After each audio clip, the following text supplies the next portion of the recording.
Hello everybody, it's Elisa here. Today's video I'm gonna answer your questions. I'm not gonna answer it directly, but just overall what I have seen, people either commenting on or just asking about, and I can really like sum it up with this one video, I feel. Because so many people, they have been in recovery, they have gone through the extreme hunger, they have maybe gained weight, they appear to be at normal weight, maybe they have even got their period back, maybe somebody looking outside in wouldn't even have any idea that the person has an eating disorder. They have tried to eat their fear foods and do the challenges and apply the recovery guidelines and like so many stuff. So they are maybe quite further in their recovery, but still somehow something is not quite right and they feel stuck. Maybe they feel that they are not improving.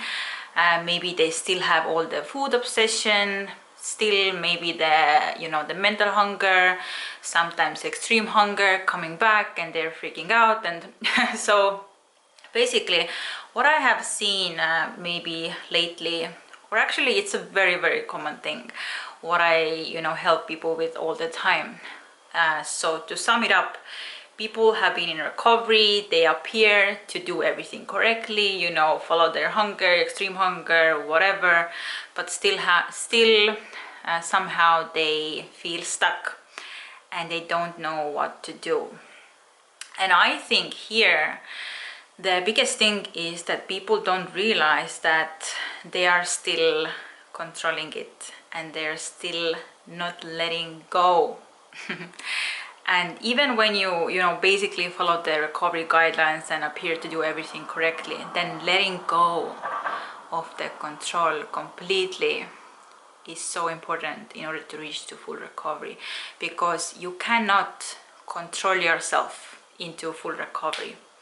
If I would tell you that, yeah, like I'm recovered, but I still control my food a little bit, I still control my weight a little bit, I still have this certain diet mindset around food and weight, and whenever my hunger increases I freak out, and I'm still thinking about my weight constantly and stuff like that, you would all agree that I wouldn't be fully recovered, right?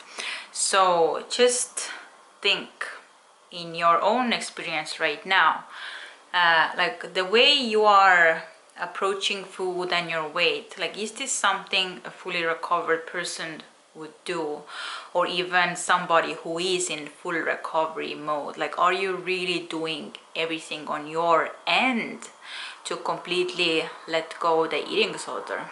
Or like, be very honest with yourself, or do you feel you're still somehow controlling it? And also it's very different when a person is physically allowing themselves to eat whatever they want, but mentally they're still very much in control and freaked out and applying that mindset, and they feel guilty and shameful. So they have still a lot of mental restriction going on, because even if I eat 5,000 calories a day, but mentally I'm punishing myself and shaming myself. And of course, when you start your recovery, then your mind is gonna freak out. But what I mean is that you have to work recovering your mind, reprogramming the brain along with the physical recovery. Like, you have to do the mental work and mentally also let go the eating disorder and let go the diet mentality and the mental restriction. So this is one of the biggest keys. I see that, yes, you are recovering, you appear to do everything correctly, but you are still very much mentally restricting and not letting go.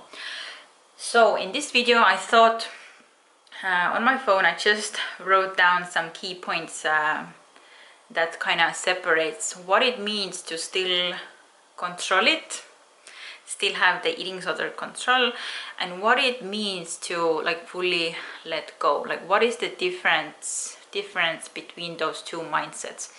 And again, like I totally understand that the recovery is not a straight line.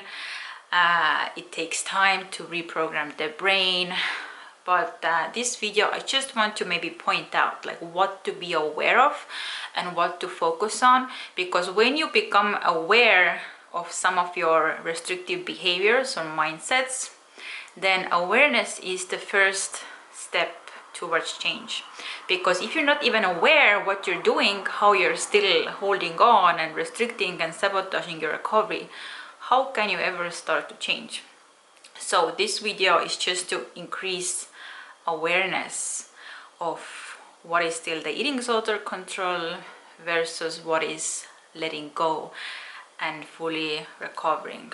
So I'm just gonna read out the points I wrote, and also I'm gonna copy paste the points to the video description so you can check them out later. So still controlling it, and this is the eating disorder and what it means.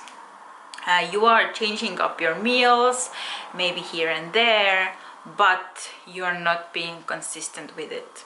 And the same way, you are doing the challenges, maybe challenging your fear foods here and there, but you're not staying consistent with it. It can mean that you are going essentially back and forth between fully recovering and then kind of restricting again. Increasing calories, but freaking out when the body wants more, and then you hold back. So you start to respond to your full hunger and you do it consistently, but then something happens, eating disorder freaks out or gets triggered, and you go back to restriction, you hold back, you apply the control.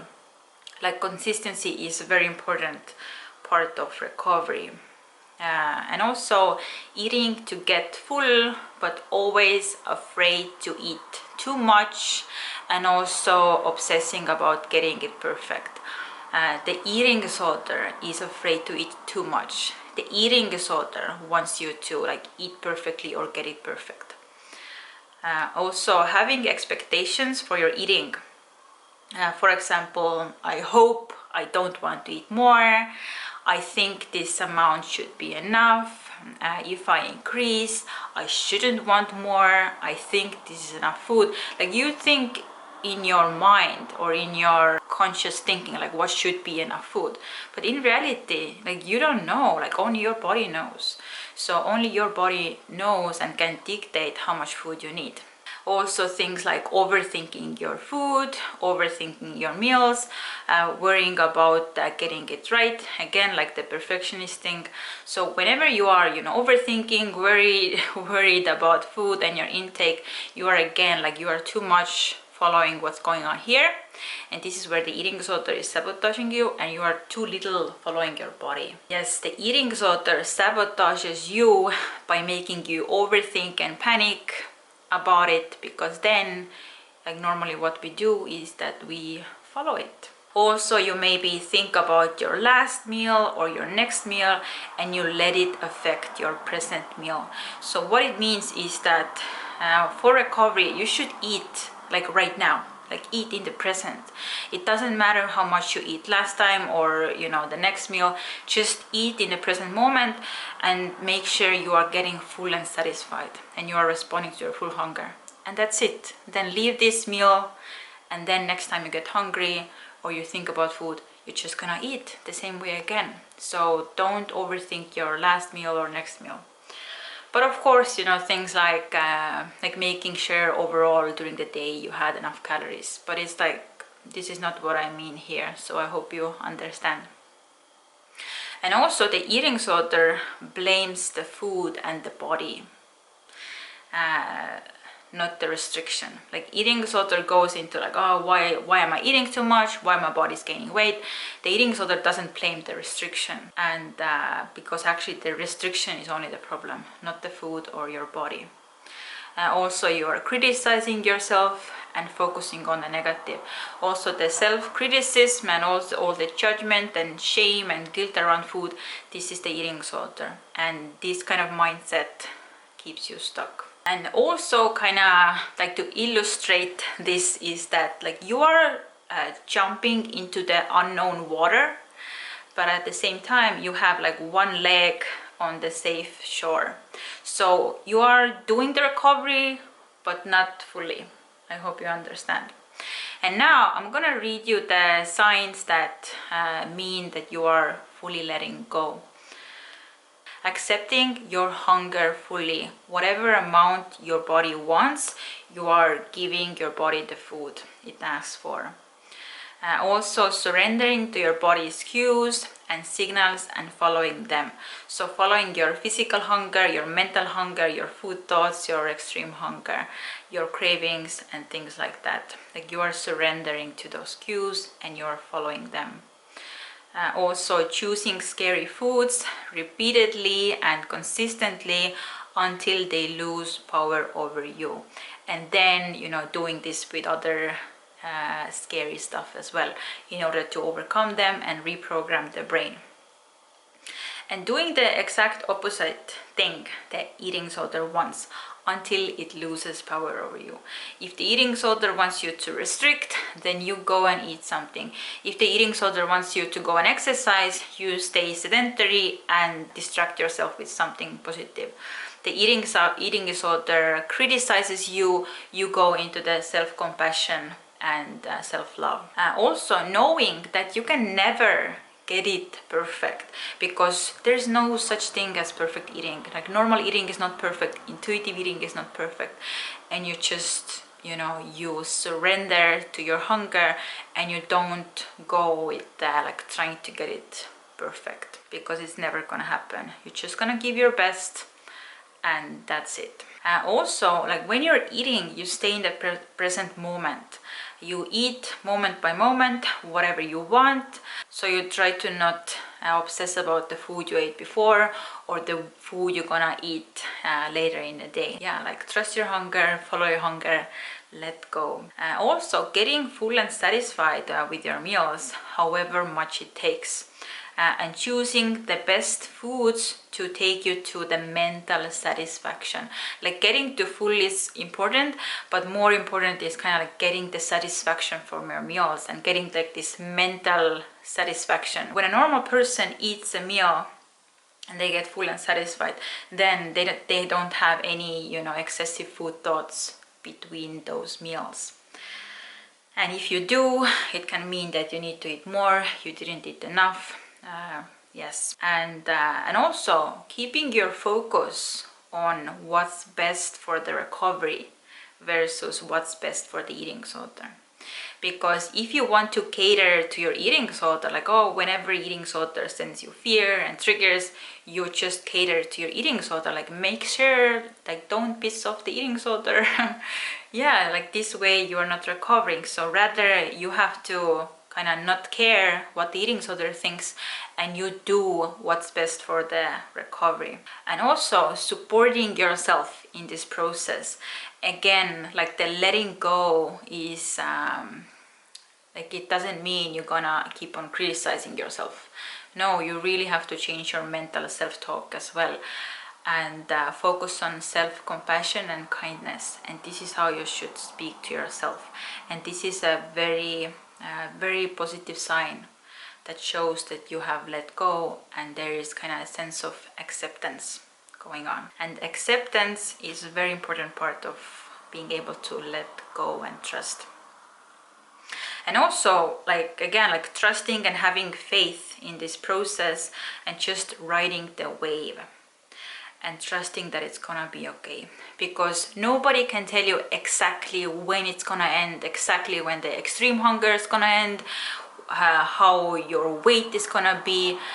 Yeah, so based on other people's examples or just the research you have, you know, read online or heard other people's story, like you just can take it as like to educate yourself, but at the end of the day, like nobody can tell you exactly you know, how your recovery is gonna be. And if you wait to recover because you have to know that before, it's never gonna happen. So you need to have trust and faith, yeah, that your body is doing the best for you. The recovery is gonna happen, and you just have to like ride the wave. And also to get like a little, again, give you a little mental image, this is the place where you jump into the water. You jump into the water and you keep on swimming. No matter the waves that come, you keep on swimming. Just keep swimming, just keep swimming. so yeah, basically this is it. Like, what is the difference between, you know, still controlling it and letting go? And also, if you want to know more about the eating disorder recovery and how to go through it step by step, then actually on my website I have like a kickstart video course. You can even start today and you can learn more about recovery. It can support you along this process, and I will give the link, or I will put the link down below in the description. So yeah, thank you so much for watching and see you next time. Bye.